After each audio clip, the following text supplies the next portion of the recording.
Did you know that websites are tracking what you do and passing along information like your name, your email address, even your username to other vendors? So how can you stop them from doing that? Joining us with his tips is privacy and security expert and editor of Sileo.com, John Sileo. John, great to see you.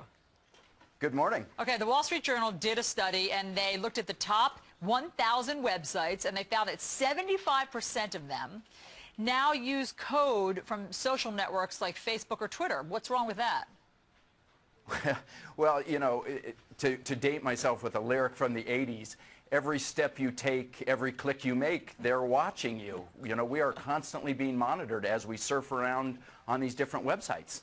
As we just said, what ends up happening is that they pass along some information that you don't know that they're passing along, such as your real name, your email address, even your username that you're using, which is obviously can be different than your real name. But again, what's the danger of that?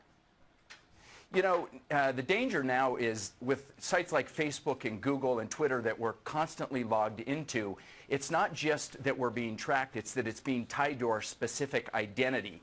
It's, you know, it's kind of like the Marauder's map in Harry Potter. We're not just dots on the web anymore. We're now actually being identified by name as we surf, and that's all being tracked and aggregated on us. And I read that you said that one of the problems is that, let's say that Facebook knows that we've done some research on diabetes, say. Well, then they might sell that information to, I don't know, an insurance company or something, and then when you go for a quote, they already know that you have this interest or susceptibility, and they give you a higher quote?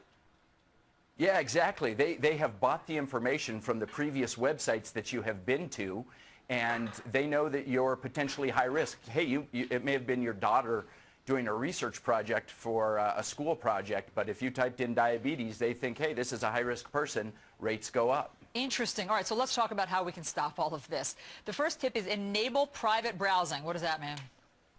Yeah, so inside of your browser, you've got a couple of settings, including private browsing, that don't leave all of these little traces as you surf through. They're not stored on your machine, and you go into these sites a little bit more private than just being wide open. Okay, you say turn on Do Not Track. Where do you turn that on?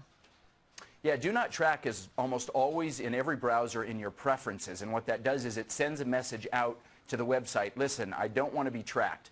Not all websites follow it yet, but as people get more privacy literate, they'll begin to.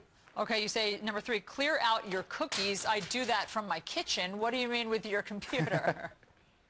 On your computer, these little bits that are tracked are stored in a place called your cookies, which means next time you return to the site, they know everything about you when you come back. You can hit a button in your browser, again in the preferences, that clears those cookies out so that they're not constantly tracking you from site to site. Okay, you say log out of Facebook and Google, so it's not enough to just close out of it. Yeah, no, when you log out of those accounts, now your specific identity is no longer tied to your surfing behavior so that they're not tracking you as an individual. All right, last you say use disposable email addresses, meaning ones that you just throw away after a couple of uses?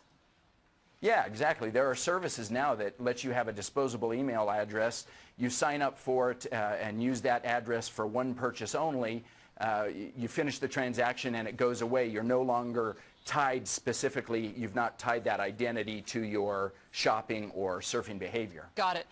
If you want to reread and recap all of these tips, and I'm sure you will, you can go to Sileo.com or FoxandFriends.com, and we will take you through them step by step of how to do everything that John just suggested. John Sileo, thanks so much for all the tips. You bet. Have a safe holiday.